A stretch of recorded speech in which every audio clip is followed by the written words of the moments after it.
কবি বলেছেন, আমাদের ছোট গায়ে বড় বড় নেতা, উপদেশ দিয়ে বেড়ায় জ্ঞানে ভরা মাথা, বিপদে পড়লে খুঁজে পাওয়া যায় না, কাজে ঠন ঠন, অসময়ের মতো মাছির মতো করে ভন ভন, নিজেকে পণ্ডিত ভাবে ফাঁক পেলে দেয় ধোকা, সুযোগ বুঝে যদি পায় সহজ সরল হয়ে যায় বোকা, কাজকর্ম নাই তার তবুও কাঁপায় মাঠ, সব সময় সাদা লুঙ্গি পরে গায়ে দেয় সাদা শার্ট।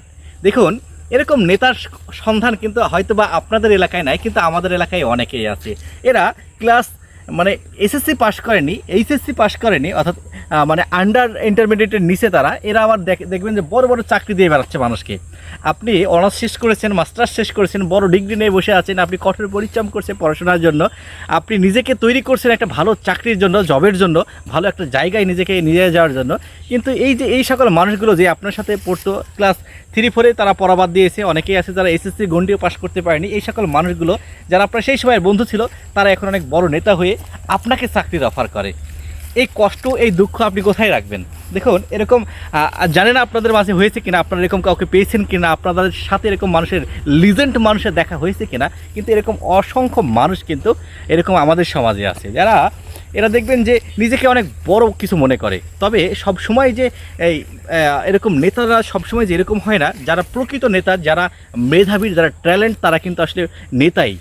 আমরা নেতাজি সুভাষকে জেনেছি, আমরা মাওলানা আব্দুল হামিদ খান ভাসানীকে জেনেছি, আমরা অসংখ্য বড় বড় নেতাদের জীবনে জেনেছি তারা কি পরিমাণে মেধাবী ছিল। কিন্তু বর্তমান সময়ে যারা আসলে ভালো করে কথা বলতে পারে না, যারা মানে একটার পর একটা কী হবে, যাদেরকে একটা পেপারস দিলে কোনটা রহিম আর কোনটা করিমের পেপার তারা নিজেরা গুলিয়ে ফেলে, বলে দেওয়া লাগে যে ডান হাতে রহিম বাম হাতে করিম, এরকম মানুষ আপনাকে জব অফার করে। এটা হাস্যকর ছাড়া কিছুই না। এবং এরকম মানুষ খুব বলি দিয়ে বেড়ায় যে আমার হাতে 5টা মন্ত্রী আছে, আমার হাতে 2টা এমএলএ আছে, নানান বিষয়গুলো, তারপরে অনেক অনেক বিষয়, তার দপ্তর নাকি তার পরিচিত। কিন্তু দেখেন, দিন শেষে তারা কিন্তু আমাদেরকে বড্ড বোকা বানায়। আপনি একটা বিপদে পড়েন, তাদেরকে খুঁজেও পাবেন না আপনার পাশে।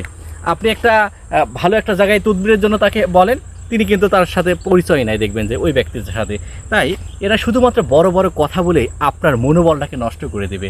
আর এই সকল মানুষগুলো থেকে যত দূরে থাকবেন ততই আপনার জন্য ভালো, কেননা এই সকল মানুষগুলোকে প্রতিনিয়তই আপনার সফলতা থেকে টেনে ধরবে। আপনি কোনো কিছু নিজে নিজে করতে যাবেন, আপনাকে বাধা দিবে। আমাদের দেশে এই যে আসলে যারা এরকম হতাশগ্রস্ত হয়ে যাচ্ছে, এদের জন্য আমরা চাই নিজেকে তৈরি করি নিজের মাধ্যমে। দেখুন, উগ্রবাদী দ্বারা নির্লজ্জ একজনের সফলতা করে, তারা কিন্তু করে আনন্দ। তাই ক্রেডিট চিন্তাই করবেন না, ক্রেডিট কাউকে দেবেন না, আপনার নিজ ক্রেডিটে আপনি নিজে বড় হন।